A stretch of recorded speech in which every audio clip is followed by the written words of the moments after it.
mar nyaldiema e alwora ma Kilgoris, gavana ma kaunti no Patrick Ole Ntutu ochiwo siem mager ne jopiny kuom tiyo kod pi molil kod konyruok e alwora ma ji odakie.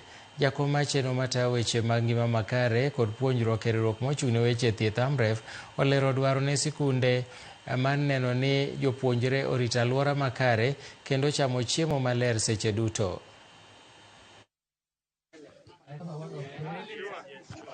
Sasa tuko na maji clean. Usiende kuchota maji zile tu ziko huko kwa mto. Kwa sababu ile shida tulikuwa naye hapo, watu wameanza kuwa wengi pale Kilgoris town na pia pale Lorgoria, na kuna watu wengi ambao wanaishi bila toilet.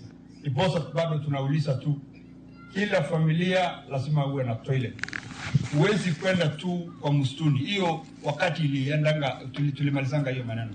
Siku hizi ni aibu hata ukiona mtu akienda kujisaidia bila washroom. We will be able to stop cholera. Cholera is a very easy disease to stop. It is water and soap. This is all what you need to stop cholera.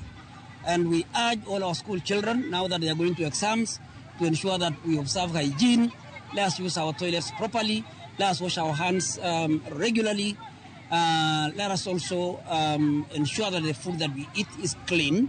And we must take these messages back to our parents and ensure that all of us are prepared to ensure that we prevent all these preventable diseases. Cholera is a hygiene issue, and the presence of water point in school eradicates that hygiene issue.